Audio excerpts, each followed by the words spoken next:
Podcasting, the final frontier. These are the ridiculous introductions I am forced to read at gunpoint, or should I say phaser point. Welcome to Ship, yet another in the long line of tedious Star Trek podcasts. This show is hosted by David Lawler and David B. Anderson. The two Davids will take you on a journey through time and space every 3 or 4 weeks, boldly podcasting where no podcast has gone before. Seriously? This is what you're making me read? Take it away, boys. Hello, this is David Anderson, and you're listening to Ship, a Star Trek podcast. With me, as always, is Mr. David Lawler. How are you tonight, sir? I'm okay. How are you? Merry Christmas. Merry Christmas. Happy New Year.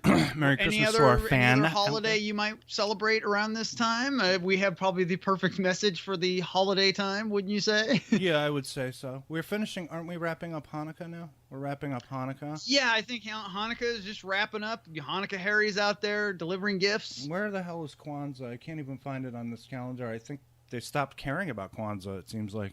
Oh, we should care about Kwanzaa. Come on, White Devil.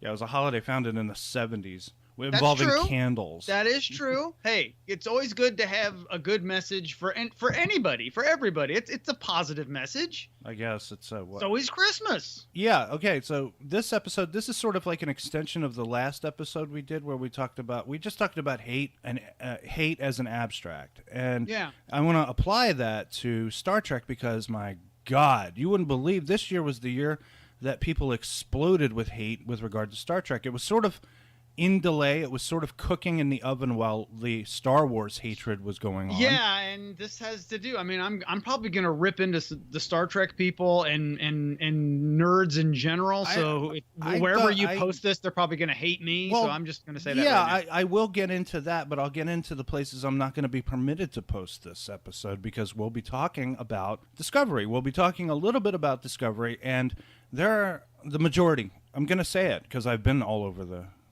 worldwide webs. The majority of these Star Trek groups will not permit discussions in any form of Star Trek Discovery, and as such, I would not be permitted to post this. It's like you have East Germany and you have West Germany and you have a wall in between. You know. I mean, come on. Who are the kind of people that run these Star Trek? Who has time to run a Star Trek group? I'm going to say a lot of these people don't have lives. I mean, come on. That Shatner skit, I mean, they make fun of it, but it is really about you, and you should get a life because this is just a TV show. Come on. Well, the first thing I wanted to say was that I have a new rule. All right. People who are diagnosed or even undiagnosed as being bipolar or perhaps on some sort of treatment, medication for mental aberration should be forbidden from administrating or managing Facebook groups. And I'm going to bring up the story of Everything Star Trek. This is a group on Facebook that I was a member of for a while.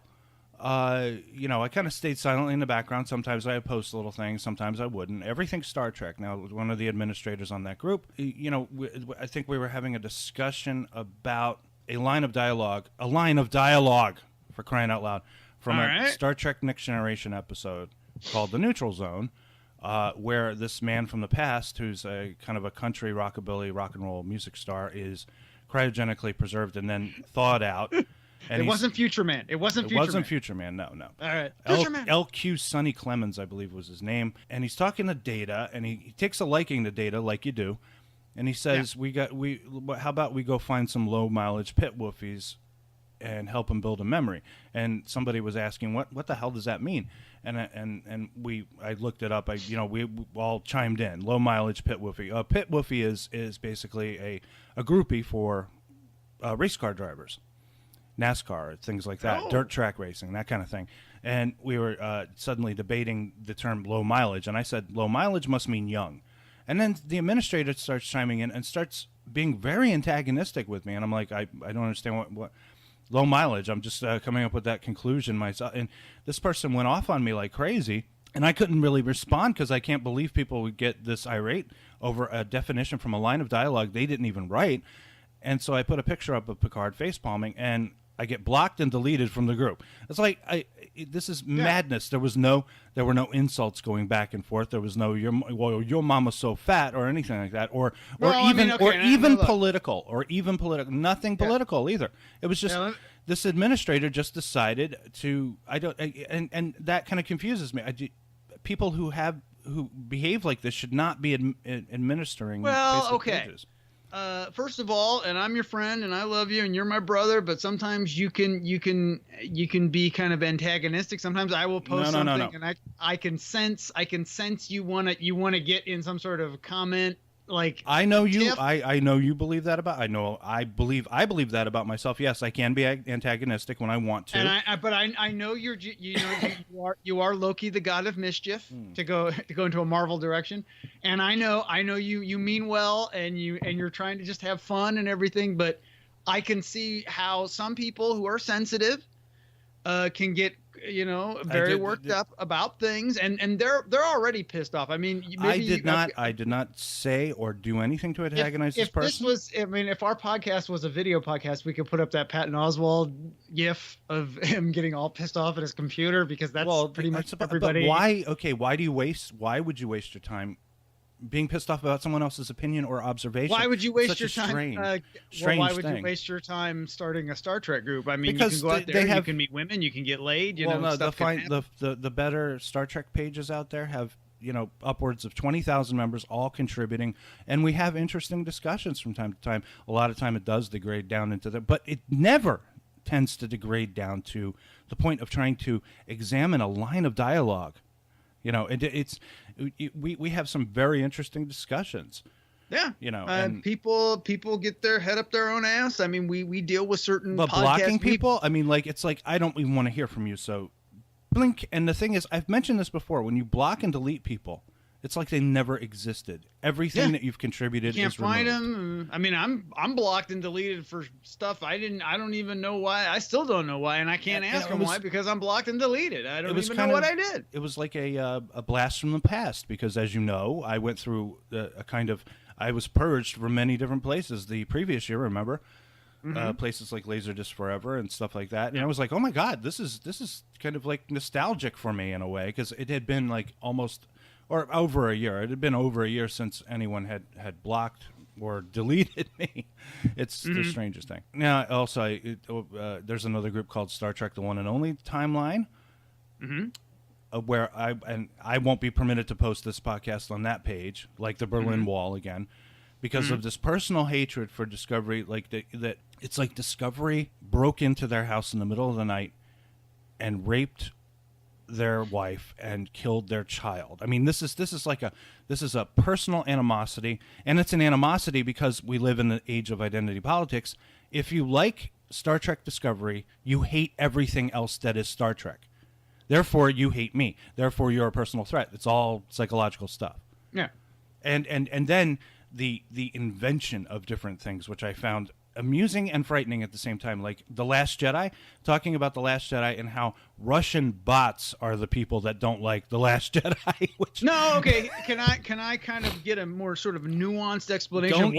You're going to try and rationalize this, David? This is insane. No, I'm not going to. Here's what I'm going to say. I'm going to say that some people thought it was Russian bots. And now maybe there are a few. Remember, they are fucking with us, and we should probably not have a whole political, but they like fucking with us, okay? Because they know we get sensitive about our Star Trek. And there may have been a few guys that I'm saying, not necessarily government, but I'm saying like perhaps there were a few like trolls in Russia. I don't know if they were associated with anybody, but that they went in, let me fuck with the Americans. I'll post some things and they'll get worked up. And it only seems to fuck with one side. It doesn't seem to fuck with sensitive man boys that are on the internet and are worried about Star Wars. Well, I'll just tell you right now, flat out, I do not believe in Russian bots. I do not believe there are any Russian bots out there. I don't believe you can win an election with $100,000 in Facebook advertising. I don't believe that. I don't believe any of it. I think it's all fiction. We will let whatever investigation is going to go on. We'll let that happen. We'll let the truth come out. Eventually, history will whatever. And that's all I'm going to say about that. I'm not going to get into it deep. And we have disagreements. I didn't like them. My wife didn't like. Well, I mean, she didn't hate it as much as I did because I guess she's not as invested in this stuff, but she did agree with me that Solo was the better movie. I'd have to see Solo again, but I'm going to probably disagree with you because I saw course Solo and went, it was okay, but I actually loved The Last Jedi. Yeah. Because I love what they did. I mean, I love that we're kind of like cross-pollinating here, but I love that they did something different because I felt like they needed to do something different because I love The Force Awakens. But I did feel like it was a slight retread, but it was exactly the retread that needed to be done to get it kind of centered so you could have I don't know. I might change my mind in a couple of years. I'm not going to change it after this most recent New Year's I want to screening. kind of get into something because I have just found like you want to talk about nerds. and this sort of made me understand. Didn't we agree, though, last time we spoke that everybody's a nerd now, that we're all nerds of our own stripe? Some people, okay. There's nerds and then there's nerds. All right. Okay. Or as the guy said in, I think Homer said, nerd. I found a James Bond podcast. I'm super into that. Okay. Yeah. Now, I'm sure there are probably, and I'm not a member of any of these groups though, but man, these two guys are so they were kind of geeking out about Timothy Dalton and the Living Daylights and the best Timothy Dalton moments. It was like kind of inside baseball, I guess. Yeah. They were so, and I'm like, I was enjoying it so much, and I'm like, I really enjoy these movies, but if I was a part of I was like thinking, man, if there was some sort of Facebook group about this. Because there are some James Bond movies that are sort of universally hated as like by fans. Yeah. I actually think are entertaining and maybe even love. And man, I'm sure that conversations go on in those groups about these movies. And I'm thinking, it is just a movie and it's great to geek out, but it is a bubble. It's a bubble. Well, I agree on that. But everything's a bubble. But the thing is, entertainment occupies it's got to occupy more than 70% of American time. I mean, it's and that's we created this. We created. Yeah, we're doing it to ourselves. Fanaticism, but it was a good thing. It might have been a good thing, but nowadays I don't know. We're doing too much. We're fat. We're lazy. We complain all the time, and then we get worked up about shit that doesn't matter. Meanwhile, the world, keeps moving on. Like this is why other countries are kicking our ass. I don't. It's because they're actually like they don't care about this stuff. They moan under the whip. Okay, we Americans tend not to moan under the whip. We complain about the whip. Yeah, that's what we do. We are the whip. I did want to say that I think that all of this is kind of was meant to happen. This is all part of what I said before, identity politics. It's what people have always wanted. People have always wanted their feelings to be taken into consideration and given validation and emotional investment since the beginning of time. The self-esteem movement in 1972 when it started gives way to the social media explosion, and now we live in the remains of free expression. People do not seek out debate and argument. Instead, they shut down discussion. Yeah, I was actually thinking about this. I was thinking like, okay, we live in a world where it's so everybody has a voice now. And it used to be in order to have a voice, you had to have a cohesive argument. And you had to be smart enough to be able to fight your way into some sort of media to get your message out. And then it would be, it would be judged by society or whatever. Now it's so easy to get your voice out.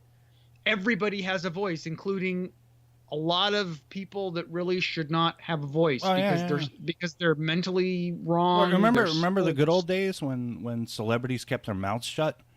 They didn't talk. They didn't get involved. It was like people like Jane Fonda, when she came out in opposition of the Vietnam War, suddenly created this whole thing. John Lennon too, people like that. And those people are damned annoying. And then they try to get people active in it based on their celebrity, because why would a celebrity ever be wrong? They're right. They're right all the time. Well, I think some celebrities probably now every celebrity weighs in. Well, see, I think that's the thing of like, okay, everybody has an opinion. Okay, everybody has their thoughts of the way things should be.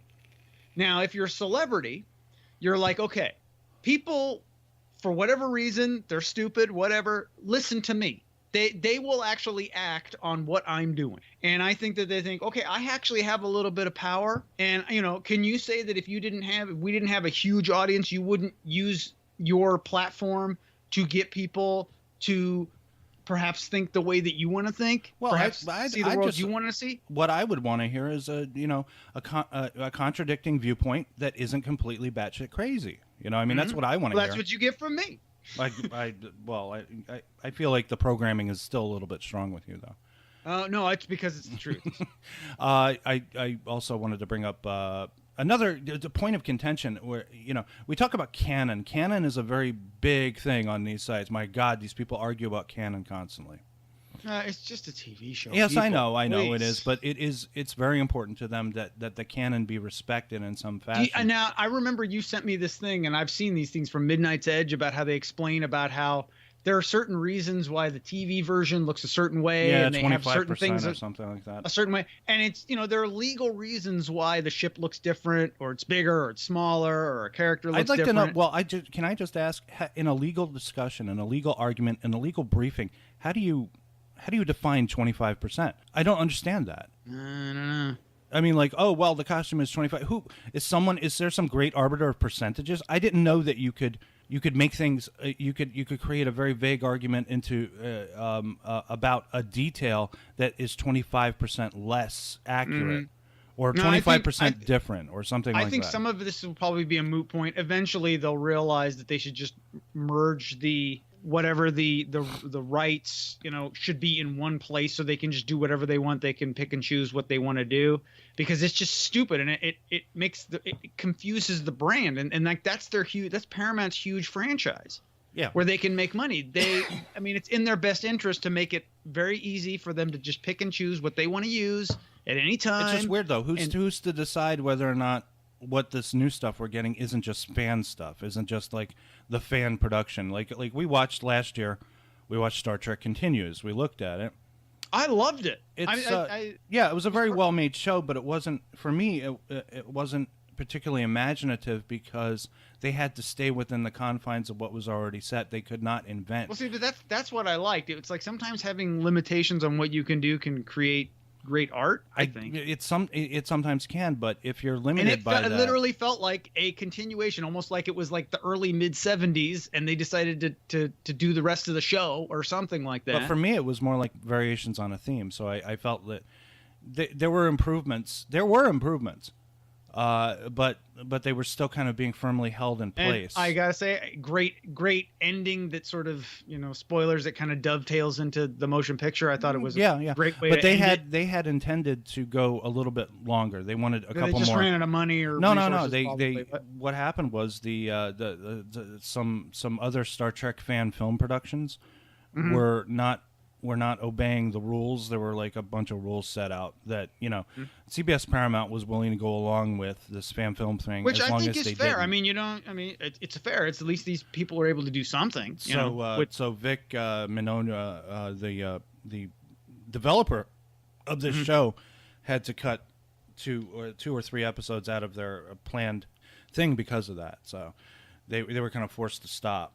Well, then weren't they kind of wrap it up anyway? And they're like, yeah, because it was well made, and they're kind of a small company. It was probably expensive to make for them. Yeah, it was expensive, and they had name people involved, and they had like a whole bunch of nice fan service casting going on, the whole thing. But this is my problem. I didn't know that we would go into this, but I might as well just say it. I think these fan films are a waste of time. There is no way to make money. You're spending money, and what's more, you're promoting a franchise of which you're not really part of, and you're not making any money doing it. Look, it's a hobby for rich people. I think we do our shows. We're not making money off it. Yeah, but we don't have visual effects, and it's not costing me a dime. When the final product is created, usually by you, it's like, oh, this is awesome, and it's like this little entertaining bit of thing, it's great. We're selling something though. We're kind of selling our wit. We're selling our capacity to entertain. No one will hire us. That's the Have problem. you heard podcasts? I mean, there's like a handful of really good podcasts out there, but most of them are horrible. They're terrible. They're not as spirited or as lively as our discussions, and they certainly don't have any sound effects or clips or incredible montage of music that I do. But I feel like when they have these Kickstarter programs and these GoFundMes for Star Trek fan films, I'm just like, why don't you just go to your kitchen window, open the window, and throw money out it? Because there's no point to this. You don't even get to share or participate in any profit. There's no profit to me if you. Oh my God! If they find that you've made any money, they will shut you down quicker than anything. Why do people go out there and like LARPing or cosplay? If they're just having fun. I think they're having fun. Yes, obviously I do.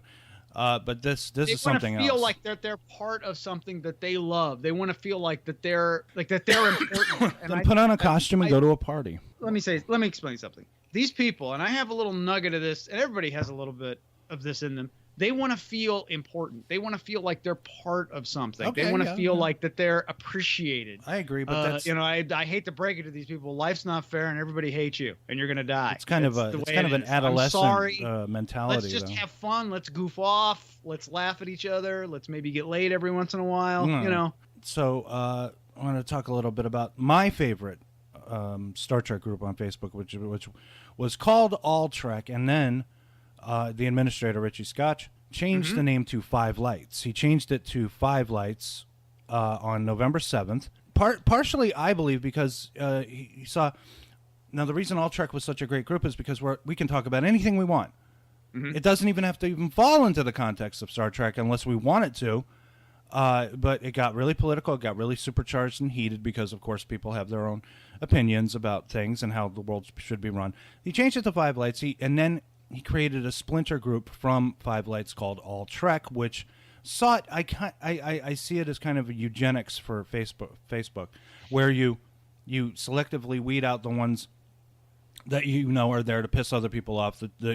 I hate to use the word the trolls, the contrarians, and people like that, and then get the real, like the people who actually do want to talk about Star Trek go to All Trek, so now we have these two groups, and I just wanted to read a little bit of Richie's intro for Five Lights. Five Lights, you get the reference, right? Well, there are four lights. Yes. I don't understand how you could be so mistaken. There is not one Star Trek fan group on Facebook that does not come with a lengthy set of rules and specific instructions which severely limit a number of different types of conversations, including all things political and even, it's hard to believe, certain aspects of Trek itself. Not here! Nobody here likes babysitting adults, and we encourage you to post anything creative that is Star Trek, no matter how tenuously connected.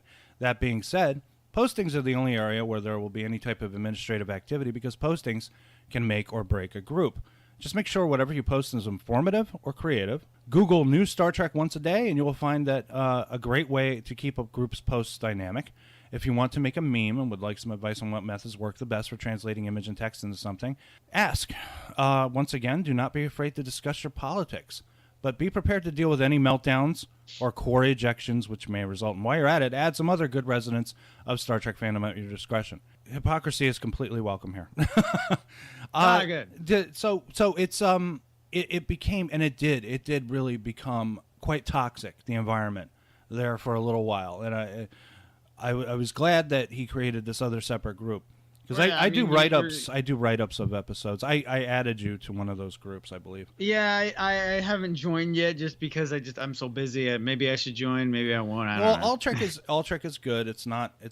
They don't get. I mean, I do like that he says in meltdowns are welcome or encouraged. I'm like, that's a good thing because it's like it's the internet. People are going to have meltdowns, and that's the really sad thing of have you ever won a comment argument on Facebook? Has anybody ever won a comment argument? So why even? I consider winning the argument. Okay, I do consider winning the argument if more than a handful of people agree with me and like what I had to say.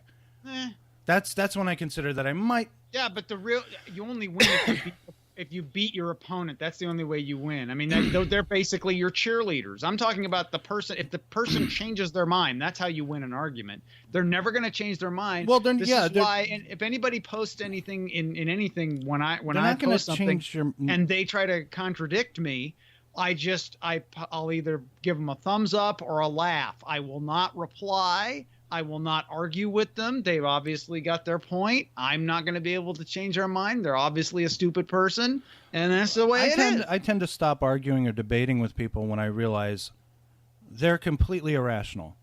Like if there's an argument, and but there are people who believe that other people are evil. There are other people that believe that other people. No, there aren't. No. Everyone has their own specific purpose, and it's usually for the good. The only time you ever come across any kind of evil is in fiction.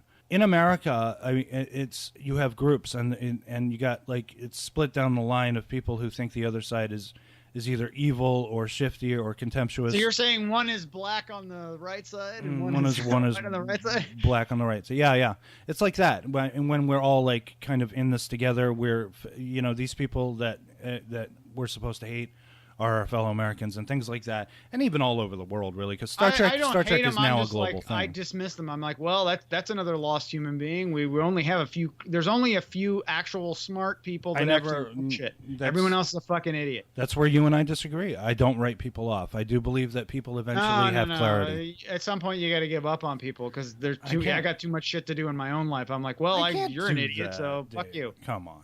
On to the topic du jour, which is Star Trek Discovery. Of course, this is a show that was released when was it released? At the end of 2017? Yeah, around the end of the new season isn't actually starting until January. A little bit late. It's kind of going I think they're going like about a year and a half, and then it's going to start or something. Right. But the interesting thing is they're kind of like having their cake and eating it too, because they're doing like the short treks. Yeah, I've seen that. And I have the CBS app, and I keep meaning to get to them. There's a bunch of them in there. There's your favorite Tilly is in there. One of them. I saw a couple of them. There's some sort of the new one is an origin story about the tall dude, right? The guy that can smell fear or something. Yeah, he's a perfect crew member.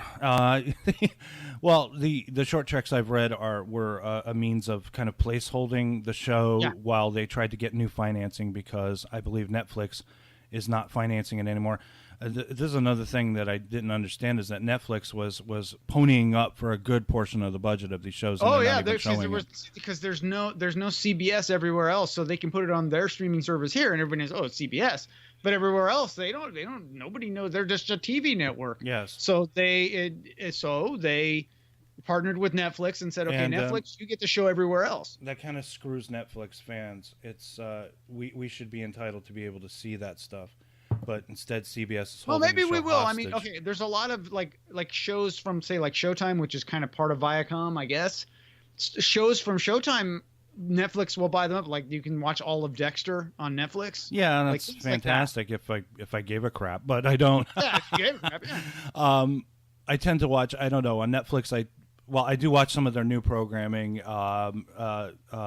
Bronwyn watches Friends reruns for some reason. I have no idea why. Hey. They show it 100 times on TBS, and meanwhile she's watching it on Netflix every weekend. I think that they're new, like, HD masters, and And then they watch. My wife and daughter watch a bunch of Disney classic cartoons and musicals. Well, and stuff. That's not going to be on there for long, because they're going to move over. Disney's going to have its own streaming service, so you're going to probably have to negotiate something with them with that one. Well, I think they're probably almost finished up with it. Okay. I mean, like, you can kind of run through the Netflix catalog in like a year, or if you were really into it. Yeah, but the problem is, like, Disney is going to be basically the home of like Star Wars, Marvel, and all everything Disney that has ever been released is going to be on that service. So that's going to kind of like change. They had to deal with Netflix. This is a big problem, because it shouldn't be like this. We shouldn't be independently seeking out these streaming services that all come from one provider. What we need is kind of a cable system where we can get the whole package. We should be able to get. Well, maybe we should be able to sign up for like $20 a month. I would go as. Well, remember, I would probably go as high as $20 a month to get everything. To get Amazon Prime, Hulu. Yeah. To get CBS. You have to remember, to get Netflix. though, because in the old days when you could get by with just, like, say, HBO and Showtime, there's so much actual content out there. There's like, it's literally probably 10 times as many movies and TV shows as there were 30 years ago. Yeah, but it's are just they worth so watching, though? That's the thing. Worth watching. I don't find myself all that interested in a lot of the stuff that Netflix produces. I watch mainly the Star Trek stuff. I watch Cheers. I watch Gilmore Girls. I watch sometimes stand-up shows are pretty good. Some of the good ones, anyway. And some of the newer shows, like the new Sabrina, I think we took a look at, things like that. Netflix is still the number one place where, you sent me an article where the majority of what people are watching is on Netflix. Mm-hmm. Seems to be. It's a great service. I got to say, it's ubiquitous. But once I got it, I was like, oh, I got to keep it. But in the future, I do see this kind of wearing out its welcome and people just wanting a whole package if they could. You could start a company. According to some people, they've cut the cord. And they Yeah, save yeah, money. It's yeah. like, no, you. But still what have to if pay for you internet. what They're if getting you your were money. an enterprising person, and you were a wealthy person who had a corporation or something, and you decided, okay, I want to buy the rights to Netflix, Hulu, Amazon Prime, and the rest of them. Is there another one? Oh, CBS All Access. I'm sorry. There's CBS. Yeah, It's almost like create a cable company, but on the internet, so that you can like provide all these services. Yes. I think you. Yeah. I And think that and not just that. Oh, it's also studios too. Studios got into the streaming thing, and because I read that Warner Brothers is closing down their streaming service because they're charging too much money. That's one of the big things. They're charging too much money. They were charging, I think, $10. And I say, Warner Brothers Archive, if you charged $1 a month, you would have millions of subscribers. That's a lot of money. $2 a month even. Something negotiable. It's a little too much money for this kind of streaming service that's still dependent on good internet service. Okay, now let me explain something to you.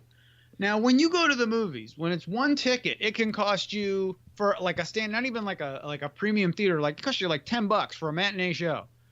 Okay, that's the price. Like the Disney Plus thing is going to be like, I think like $10 or something. If you're the kind of person that likes Star Wars, Marvel, and Disney, and they're going to have a bunch of Fox, because they just bought Fox. They're probably not going to have a ton of Fox, because they're going to own a huge chunk of Hulu now, because Fox owned a huge chunk of Hulu. So they're probably going to put all their Fox stuff on Hulu. So then you got to buy two things. But Hulu is great because it's almost like having very super basic cable, because you get network. You get ABC, NBC, and Fox on there the day after. It's almost like having super low basic. So you can get by if you had Hulu, Netflix, you get Amazon. Amazon's great because you get free delivery of stuff too. You haven't spent a ton of money. I think the price to value of what you get, I think is not that bad considering what things cost these days. I'm just saying. No. It's a cheaper service, and going to the movies is a completely different thing. Going to the movies is more of an event now. It costs too much money. It costs way too much money. And then by comparison, you can get a high all of quality this stuff TV. is already available. There's no investment involved. It's all there, and it all existed before. And most of the time when you're getting a streaming service, you're getting it for one thing. That's why they tried to sell Discovery on CBS All Access. They were like, yeah, and it worked. It helped me because I knew my mom could watch some of her shows. She liked The Good Fight. Yeah, but they're not getting their money. They're not getting what they thought. They're scaling back a lot of stuff. It's only $6. Yeah, and also there's commercials. I don't understand this commercial. If I'm paying for something, I think if you pay a little bit more, you get no commercials. Yeah, that's the con there. I mean, if I'm paying 1 penny to these people, I don't want to see commercials. I don't want to see commercials at all. I want to be forced into that. I mean, remember we had, how you could just buy an entire series on DVD. You could pause it when you wanted to. You could get up and do anything you want. You didn't have to worry about commercials. You didn't have to worry about anything. That should be part of it. But the streaming takes away the ownership. Well, now people will buy a whole, because you can do this, and because I have a Vudu account now. You can buy a whole season of a show, like streaming. Yeah. If you want. Now, a lot of times a whole season will be like on Netflix or Amazon. It's like, why would you do that? But some people just like, I just want this show, and they don't want to mess around with discs or whatever. What I do is when I buy stuff, I will buy usually the 4K. I will buy the movie. It will have a digital code, because we did a review of Superman where I explained where I did this. Yeah. You buy the movie, you own a disc, but then it also says watch it, stream it if you want. And so I put in the digital code. And then I can stream it if I want for convenience. Like say, I don't have a disc and I have somebody over and I want to, let's watch a movie. It's like, the player isn't hooked up or whatever. I don't have to put a disc in. Just beep, it's ready to go. And it's just below like what you would get on a disc, like as far as quality. But for a lot of people, it's plenty good. I think people settle. I think people get impressed with new technology, and then they settle, and then they wind up getting used to it. Well, there's still people are still trying to figure out how to hook up their damn TVs. But this is my issue though. If you are going to sell, this is part of the hostility for Discovery. I think it's not just necessarily the content of Discovery. It's the fact that CBS All Access said we're creating a new Star Trek show. Oh, but you got to pay for it. Fuck you. So it pisses people off that they have to go and shell out just to watch a TV show. Well, people feel this weird sense of and entitlement. fucking Murphy everything Brown should be for fuck's free. sake. Everything should be easy. Not everything is free and easy. I mean, okay, remember in the old days, say like Next Generation. When Next Generation came on, it was a syndicated thing. It was on a lot of stations that would become Fox stations. It was free, Eventually. though. It was free, It was free, and it was but arguably. a lot of people couldn't even get. They would be on some weird UHF station people couldn't get. Yeah, I got it. Channel Watch. 29. Channel 29 in Philadelphia had really crappy reception, but when we moved up to New York, it was on Channel 11, which had really good reception. It's just a roll of the dice. It depends on who buys it, really, because it's sold to syndicated markets. But the thing is, Next Generation, much better show than Discovery, even in the first season, which is really shitty. And arguably probably the best Star Trek show ever made. It's certainly the one that got the most attention from all the newer Star Trek fans that were out there, younger people like you and me. Yeah, and it took a while. I remember when Next Generation started, it took a while and they were basically like, look, it's Star Trek. We have a cameo by Bones. We have we have little things, but it's like all these new people. It took a while for people. Basically, it just had to be on TV for long enough for people to get used to it. It's like, here's your Star Trek, damn it. I want to bring up that article I showed you a couple of weeks ago. This was written right before the premiere, or like in early 1987. As Star Trek IV was ready for release in October. Oh, it was written in 86. Okay. Paramount announced that the series will return to television as Star Trek The Next Generation, timing the announcement to call attention to their slate of syndicated programming. Very big time when a whole bunch of shows came out in syndication packages, and Star Trek was one of them. They were the leader. Yeah. On the new show, Gene Roddenberry will serve as executive producer, but none of the original main cast members are expected to return to the tube. Already, Star Trek fans have voiced disapproval of the new program. It would be a disaster, said Tom Woodward, a Chicago enthusiast. I don't know what that means. Is he an enthusiast of Chicago? Okay. Maybe he was like they're like we need a nerd. We'll go to the convention. We'll go to the Star Trek groups. Okay, so I'll have to do the nerd voice then. All right. To bring something like that back just won't work. There's something extra the show had that could never be duplicated. Actually, that something disappeared during the third season. Oh, I'm sorry. Roddenberry wrote the very last episode, and it was really bad. Oh, and it was really bad. To throw away everything except for the title, while the Trekkies would never accept it. This is like bringing back Lucille Ball, another Star Trek Chicago buff. Dave Ellerman. Actually, it was funny around that time they actually did bring back Lucille Ball. This was kind of near the end when she was old. And they had like a Lucy.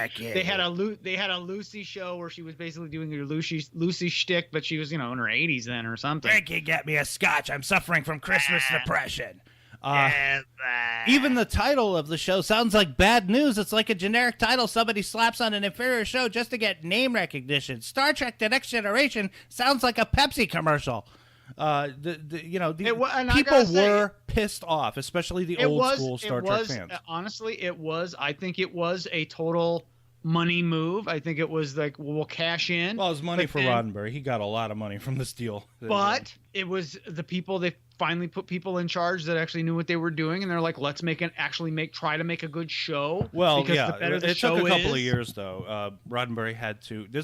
A lot of people don't want to accept this. Roddenberry had to exit the show for it to get good. It really got good when he left. Okay, I just realized something. Okay, so you were talking to me about Insurrection, how much you hate it. Oh, Star Trek God. Insurrection, the movie. Oh, my goodness.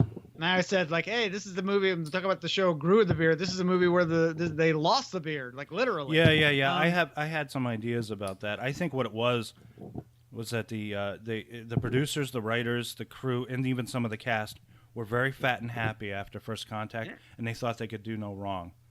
And they brought back Frakes because they thought Frakes was the magic. They thought he was the sauce. But the thing is, Frakes' hands were tied for a really bad script.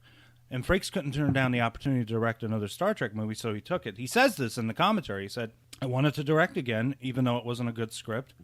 And it cost too much money. Everything was a premium on that one. It was the highest budgeted Star Trek movie. And it looks, I got to say, it's a great looking movie. It has the, I mean, I kind of have said this about It's a I've gorgeous said this about movie to First look Contact. I've said it kind of has the we ran out of money ending. At least it like it ends and it just sort of like they have the big battle, on the ship, I guess, the hand-to-hand combat with the the Borg and everything. Yeah.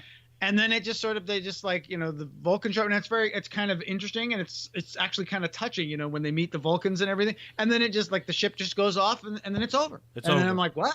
It just sort of it ends. But this has like a huge battle and thing, and you have F. Murray Abraham and his weird face, and it's just a bunch of like kind of like throwaway jokes too. I mean, they were throwing a lot of like data-oriented humor in there and stuff, but really just and people need to understand that. Just because it was original recipe Star Trek, different producers, the same people, they fucked up more than they succeeded, and that's always how it is. I mean, like you can make a good Nemesis is a slightly better movie than Insurrection. I'm a kind of a big fan of Nemesis, as far as I think it's my favorite Next Generation movie. I really don't think it is. But it's like, okay, if I was in a Star Trek group, or you were in a Star Trek group, and somebody went in there and said, I love Nemesis, or I love Insurrection. Like, these are my favorite Star Trek movies. And maybe they elaborate on it a little bit. Yeah. Opinion isn't a word that exists in the internet. The hate that would descend upon them. Somebody told me Insurrection was their favorite Star Trek movie, and I was like, you're kidding, right? It's like, no, I love it.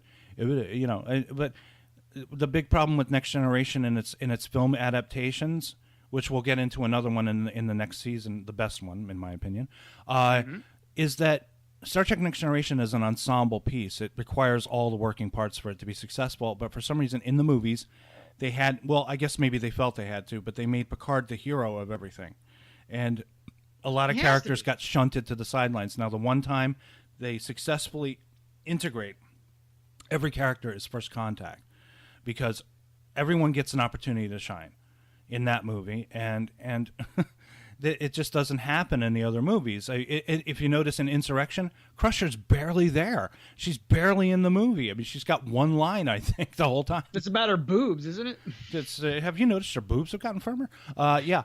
So, okay, let's go back to Discovery.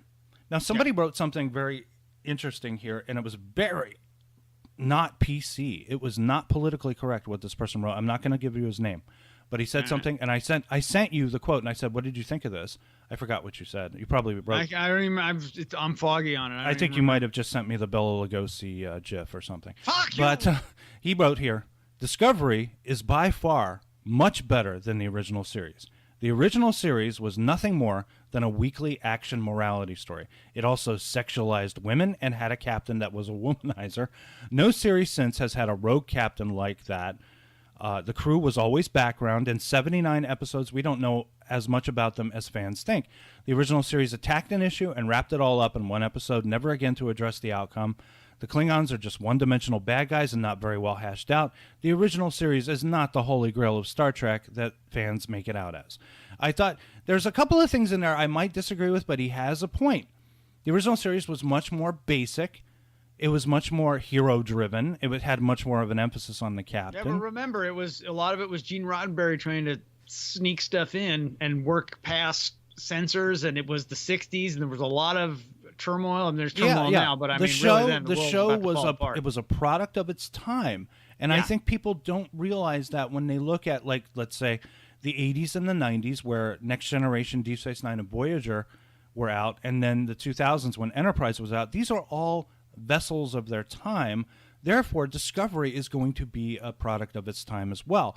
What you're going to see, just like what with Star Wars, kind of becomes a product of its time. Even though Star Wars had always had a female hero, so I don't know where they're getting their diversity kicks from. But this comment was met with an enormous amount of hostility and antipathy from Star Trek fans. But I think he's correct. I do think he's correct. The crew, if you will, like the Chekhov, the Sulu, the Uhura, the Scotty, even McCoy, are not as hashed out as, say, Kirk and Spock. And Kirk was only meant to be the hero. Spock was meant to be a sideline character. He became very popular. He became a breakout star. But I think it worked in the whole dynamic of it's like the yin and yang of Star Trek. You have Kirk and he's Kirk, and then you have Spock and he's Spock, and it's the play between them, I think. Yeah. this is how the original series will be viewed. I think we should view it as a product of its time. Now, the thing about Discovery, I'm going to say I was very upset watching it through its first run. I will say the show improved considerably for me watching it a second time. And I do have a favorite character or two.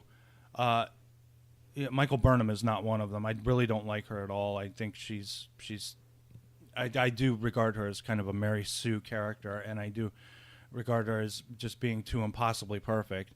And that tends to get on my nerves. Well, she was trained by Vulcans. That's the whole point. Yeah, but what it is, Vulcan... it's a very convenient thing. It's like we've taken two elements, human and Vulcan, and combined them into Michael Burnham, so that she can always be. I don't know.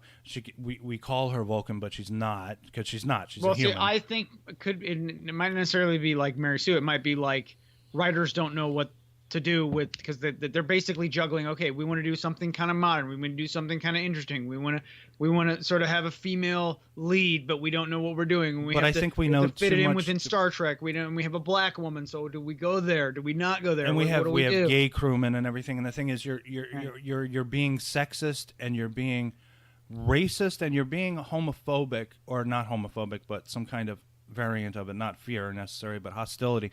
Outward hostility when you create these characters that are then defined by what they are.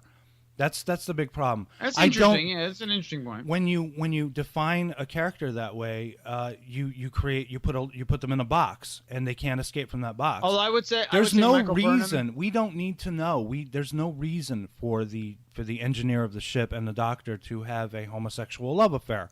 Yeah, it's to gross us out, is what it's for. I don't know. I wasn't grossed out. I was like wondering. I'm completely secure in my heterosexuality, and I'm a little. It's a little off-putting to me, but you know what? I'll get over it, because there's a lot of things I don't like, and that's okay. Romance is a wonderful thing, especially in Star Trek. Romance is a wonderful thing, but when it feels like you're trying to make the point a little too I think explicitly. they're literally trying to smack you in the. They're trying to smack you in the face and say, "This is Star Trek." But the I dirty say, like, secret, Michael Burnham, I don't feel like they're emphasizing her blackness. I don't feel like they're emphasizing her femaleness. I don't think they're trying to get you, like, they're not going like Wakanda forever and motherfucker. She always struck me. She and Captain Philippa there, Michelle Yeoh, struck me as incredibly smug. Like much more smug than anything in the 24th century. Well, and it's great. It's great that they have like the Michelle Yeoh and everything. But she needs to get her English together, because it's a little. I can't understand what she's saying. So they exist in this separate area with what's her name, Rose from Last Jedi. Rose. Completely smug, completely, and you feel like she. Well, at least I understood what she was saying. So that was my issue with it. But like I said, it played better the second time. I decided, like these people, they keep screaming, "This is not Star Trek!" And my God, if you go to Star Trek: The One and Only Timeline Facebook group, this is not Star Trek. You see it. This is not Star Trek. Yes, but this is not Star Trek. Why are we talking about it? Don't talk about this. You'll get blocked. Something like that. This is Star Trek. I'm sorry, but it is. And also, I do want to mention the dirty little secret of Star Trek. Gene Roddenberry believed that homosexuality was a fad. He believed it was a trend that would not exist in the 23rd century. This is why he shot down various attempts to try and integrate homosexual crew members into the show. Harlan Ellison had written a homosexual crew member into the original script of City on the Edge of Forever, a homosexual drug addict that was rewritten to be McCoy's character for that episode.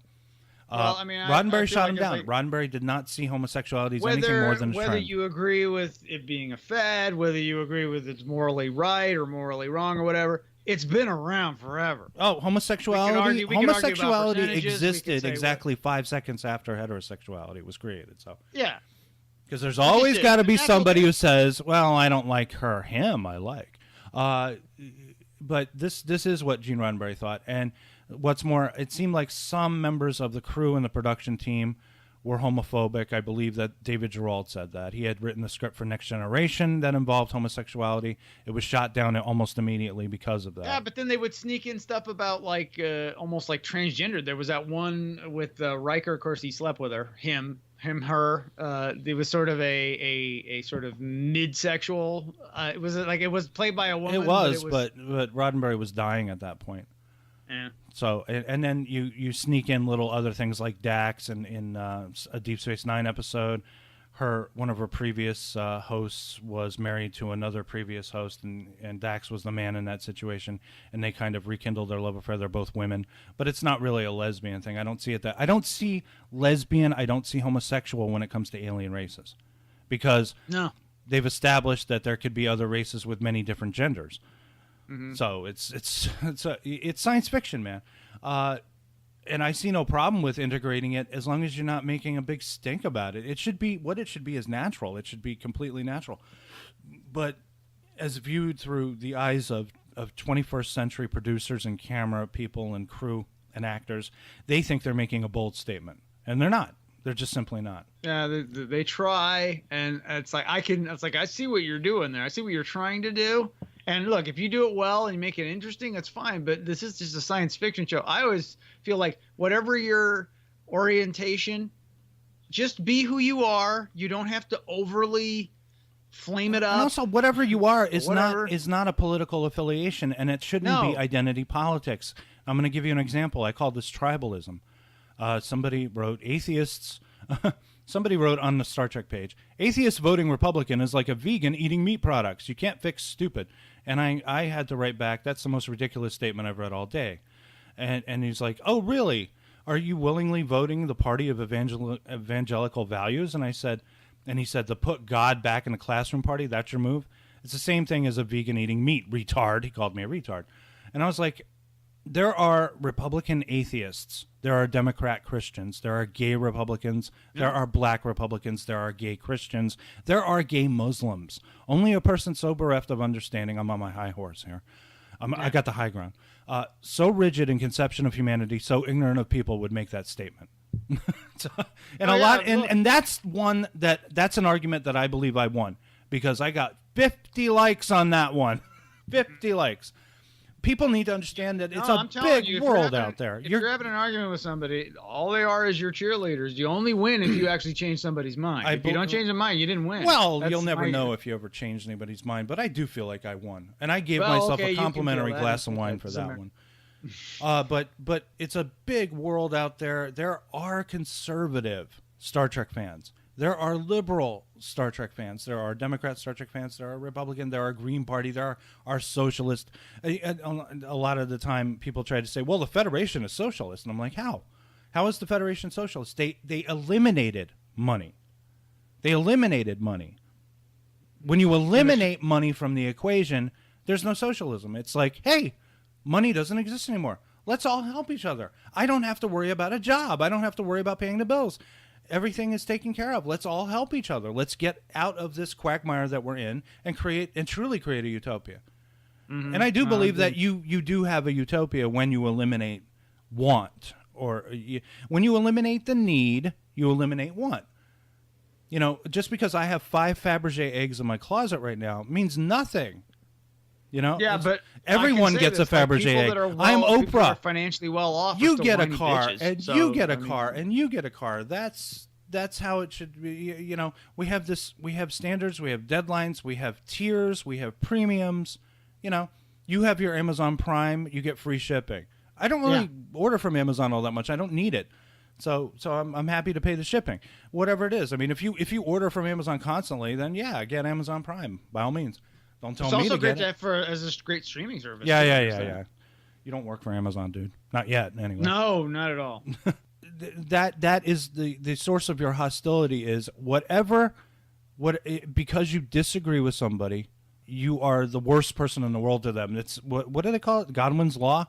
Whatever you disagree with is Hitler or something like that. Or somebody who disagrees with you is Hitler in some fashion. Hitler can't be a Star Trek fan. That doesn't make any sense.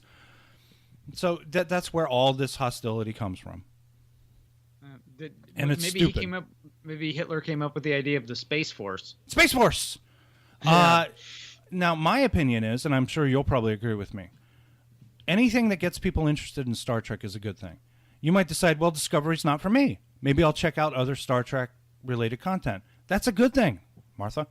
I mean, it really is. You know, it's an even better thing is to perhaps take a step back from all of these nerdy pursuits and perhaps look at the world, and you can maybe fix the actual world and not get worked up about a TV show. That's another avenue you could take. I'm just saying. Oh, I'd love to. But I do spend a lot of time trying to maybe correct a little bit some of the behaviors, especially with regard to canon. People get crazy about canon. They do. They totally do. But I find even in the original series, they ignore their own canon, any established rules that they might have for their Star Trek universe, and then Next Generation will do it too.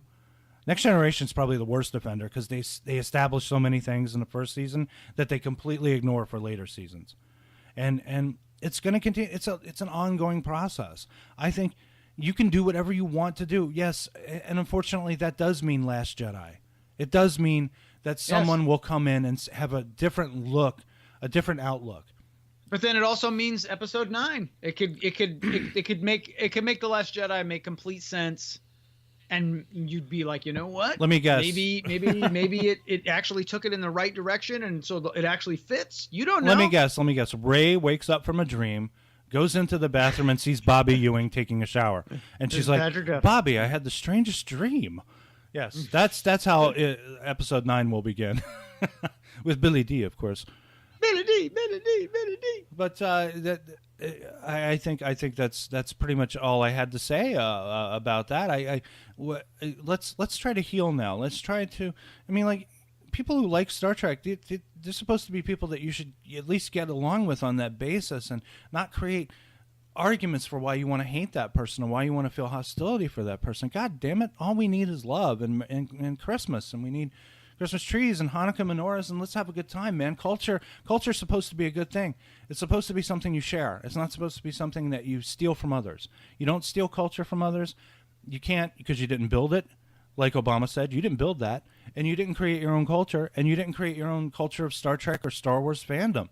This is a collective. It's shared by many different people from all walks of life, people who have their own ideas about how things are. But if that message gets through that everyone can understand, it's a good thing. All right. That's it? That's what I get a laugh? I wanted to hear an amen. Can I get an amen? He can't even give me an amen. He had to go, I have very little faith in humanity. I think we're screwed. I have nothing but faith in humanity.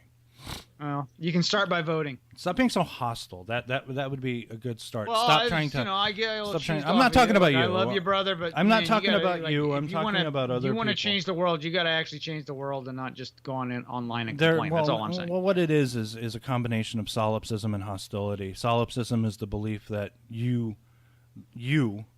create the world around you, that nothing else exists, that there is no reality but what you create. And then there's hostility, which is your creations, your little darlings have said and done things that upset you, and then you create an enemy in that context. I spent about an hour last night trying to psychoanalyze one particular person who was just so filled with hate, and I was trying to figure out why he hates. He's either doing it. But I'm trying to think now. What good did that do you? Did you figure it out? And can you? I think I did. I think I did. I can't help this person. Can you change their process? Can you help them? No. Help them change? No. Well, then and then basically because I like analyzing. Their negative energy got into your brain, and you just wasted a whole bunch of time you could have been spending having fun. No. That's my fun. I like psychoanalyzing people. That's your fun is figuring out conundrums that have no solution. No. And then that's it. There would be a solution if the person in question would listen, but they don't. There's a lot of people they're completely completely set in their own ways. They're as stubborn and as hateful as those they seek to accuse. What good does it do? You just gotta be sens like people are stupid. Whatever. There's two groups of people in the world, and I think you're in one group. There's two groups. There's people that think that the world is going to end and we're all going to die horribly, miserably, alone, and afraid. And then there's other people that see nothing but blue skies, smiling at me, nothing but blue skies. Your favorite Do I movie. see? I'm a blue sky guy. The way you talk, I believe you are in pitching for the other team, as it were. No, I'm not. Here's what it is. I'm hoping that the world keeps it together for the rest of my natural life, and then after that, it can fuck off because I'll be dead. Okay, that's kind of a nihilistic point of view. I guess it is, but you know what? I'm gonna follow. I feel that way because I know what the rules are. I know what the rules are in life. I know what you're supposed to do to not get arrested or get in trouble. So I'm gonna follow the rules. I'm gonna do my best. And when I see stupidity, I'm gonna either try to avoid it or work around it or something. I'm gonna try to live my best life, and I would hope that everybody else does. But when you deal with people that do not agree with you and all they do is frustrate you, that's just extra energy that you could be spending doing what you like and hanging around people that are nice to you or being nice to other people and trying to help. But at some point you have to be like, I can't fix this. I can't fix it. And that's why it kind of goes back into the conversation of what we're talking about of a lot of these times in these groups, it's just not worth the effort. I got other things to do. I have a full life. I have other stuff to do. All right. Well, we'll wrap it up. But yes. I do want to say that what has given me that blue skies feeling is I look into my daughter's eyes and I see the future, and I see a good future. I don't see a bad one. The children are the future. Teach them well and let them lead the way. Yes. Show them all the beauty they possess inside. Maybe she'll vote and she'll fix it. I had to sing that at my high school or my junior high graduation, so I have that song. Did you do it with the jerry curl in the hair and the? No. God damn it, Jesus. All right, we'll have to bleep that. Anyway, if you want to watch Discovery, watch it. You are not committing a crime and a sin. If you're curious about it, give it a shot. I gave it a shot. I'm hoping, the second season, if I do get around to watching that it does improve on the formula. Everything starts off rocky, okay? Maybe the first season of Star Trek, the original series, was perfect to a lot of people, but the first season of Next Generation was one of the worst I'd ever seen. It was so badly made, and the seventh season as well. The final season was not as good as... I would probably disagree with you on that one, but that's okay. The seventh season, they were seriously running out of ideas. There were a couple of good episodes. And it ended great, I think. Voyager got off to a rocky start, too. Deep Space Nine got off to everything gets off to a rocky start. You can't judge a series by 15 episodes. Okay, that's really all it's about. That's all. I mean, and just because you don't like a movie and somebody else likes it, it's not a personal affront to you. They are not telling you unless they actually do come out and say you're a fucking moron for believing this, which a lot of people do. I'm sorry that they do that. People tend to be immature. They don't understand opinions. That's the thing. An opinion is your opinion. It's your judgment. It is opinions do not equal facts. Okay. That is true. David likes Last Jedi. That's his fucking opinion, okay? It's not a goddamn fact. Opinion. It's a fact. Not a goddamn fact. It's a fact that David likes The Last Jedi, okay? Yeah. But it's also his opinion. But it doesn't make it. He's not Lord and Master of the Supreme Star Wars universe who has decided on this Day of Judgment that Last Jedi is the greatest thing since sliced bread. I could say I'm not George Lucas, but fuck it, George Lucas isn't even George Lucas anymore. I mean, he first of all, I know. Well, George Lucas could, even if he came out and said, "Well, I kind of liked Last Jedi. I thought it was okay. I thought it was an okay movie," doesn't make him God of that opinion anyway. No, because he made those prequels when he had complete creative control. He made the prequels, and that's what you get. So. There you go. Yeah, and he also made Willow. I just want to point that out. Anyway. But also, I mean, like, look, it's just a TV show. People, please. It's just a TV show. It's a TV show. I'm asking a question. All right. I want to say Merry Christmas to everybody out there. Thank you for listening to the show. It's so nice to have some fans and some people out there. God damn it. Let's all get along, shall we? I mean, yes. Let's get back to real issues. Like Baby, It's Cold Outside is a rape analogy. Okay. Well, it's weird how first I would listen to it and I'm like, oh, okay, that's a Christmas song or whatever. Then I would listen. Then people got all pissed off and I'm like, I kind of see their point. I kind of see why they might, because she say what's in this drink, and I'm like, But then you have to. Then someone else posted something about that kind of changed my mind again, where I'm like, okay, you have to. They kind of broke it down. You have to kind of look at it in context of when it was written, how they basically turned it around into how men used to have to court women, and it became this whole sort of old-fashioned thing of how men used to be real men. Of course, they were horribly rapey and violent. Yeah. Oh, but there's also there's a role reversal in that same movie where the girl is singing to the guy trying to seduce the guy. So this is just part of that wonderful pasta sauce if you will, that is our world. It's the world we live in. We can't dismiss and we can't knock down statues and we can't take away songs just because the fad of the moment seems to be a hatred of something. We can't do that, man. It's like I can see both points of that argument. So I'm not in charge of. I don't make decisions. I don't make decisions about anything. That's another thing. Everyone should try. I know your birthday past year is Sagittarius, as my wife informed me. But everyone should try to be more Libra. I'm a Libra. I see all sides to every single argument out there.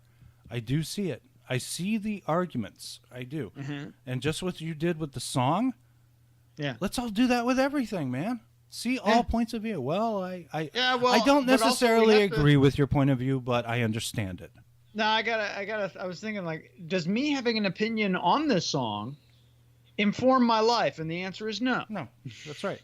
And it doesn't inform, anyone else's life. Because it can be like, I can be like, okay, when you're dealing with people, you can be like, okay, I can see your point of view and I can see your point of view about whatever. And you have to be like, okay, now what opinion should I have and how will it affect me directly? A lot of times having an opinion on anything really doesn't have any sort of direct effect on your life. You just live your life. And also, there should be no standard set in place for an opinion. Except when I like The Last Jedi and it really pisses you off on a deep level. So you need to work on that. Look, I'll let it go. I let it go. Okay? You're not my blood enemy because you like that movie, okay? No. I love that movie, actually. Jesus fucking Christ. Okay, well, I just... Merry Christmas, Dave. Well, Merry Christmas to you. What are you doing this year? Mac and cheese on the old crucifix? It depends on what day it is. It depends on, I think, actually, it'll probably be a spaghetti day, actually. Oh, spaghetti on the crucifix. It could be, for the giant spaghetti monster. It fits. We're probably going to have a standing rib roast with mashed potatoes and au jus gravy, some asparagus and hollandaise, and some dinner rolls and some cherry pie. I hope to get cherry pie this year. My wife has forbidden me from having cherry pie for some reason. I don't know why. Well, forbidden from having cherry pie. She only permits apple pie in the house, and she'll barely tolerate pumpkin pie. But I want cherry pie this year because, goddammit, it's American. She's my cherry pie. Oh, my God. Now I'm going to have to throw that song in. All right. We'll be back next year sometime. I want to say February because there's a lot of work. We're going to be doing episodes about time travel. We're going to be doing the time warp. And it's going to be a lot of fun, and I've created a lot of fun intros that I think people are going to really enjoy. Oh yeah, he goes into his toolbox and he comes up with great stuff. Because all I do is I just sit here and I yap away about whatever, and then he cuts it together, and it's like this editing genius, and I'll have a good laugh. Well, you're kind of the hooker in this situation. I'm selling your ass, so I'm more of the pimp. Yeah. So I'm selling it with the intros. I'm selling the sexual favors of Star Trek, but it's so weird because I'm not making a damn penny doing this. Anyway. No, neither am I. All right. I actually have to have a real damn job. Okay. Merry Christmas, everybody. Happy holidays. Happy Kwanzaa when it comes up. We already had Rosh Hashanah. I think we still might be in the middle of Tet. I'm not really sure. But also, Happy New Year to everybody out there, too. Try and make... Yeah. I think we're going to be back again to talk about The Wiz, right? Yeah, we're going to sneak that one in because that's your Christmas, setting up the Christmas tree. That is a Christmas ritual. I think we should probably set it up for New Year's Eve or something like that. And put up, the 40th anniversary, which I meant to do back in May, but I had a few things happen that were a little bit delaying. Yes, for that. But didn't the movie actually come out like in the fall or? I don't know. I was thinking about May. I for some reason May was popping up in my head. Maybe I think it actually came out in the fall because I remember when I was thinking of Cher's birthday. I don't know. I think that the movie was actually came out. I think it was maybe a Christmas release because it went to TV very quick, within I think 2 years, which is usually pretty quick for a movie. And because I think it was such a flop. Let's check the old internet here. CBS paid a ton of money for the TV right? Okay. It was October 24th, 1978. There you go. Yeah. So we're close. All right. Until then, I'm David Lawler. And I'm David Anderson. And we'll see you at the movies with Star Trek and The Wiz. Good night. Yay! Good night! All right. Excellent. That turned out really good. And I waved again. You waved. Bye! Bye! Don't forget to ride. You have been listening to Ship, a Star Trek podcast, with your hosts, David Lawler and David B. Anderson. To find out more about us, subscribe to our YouTube channel or visit us at www.blissville.net or on Facebook at Misadventures in Blissville. Good night.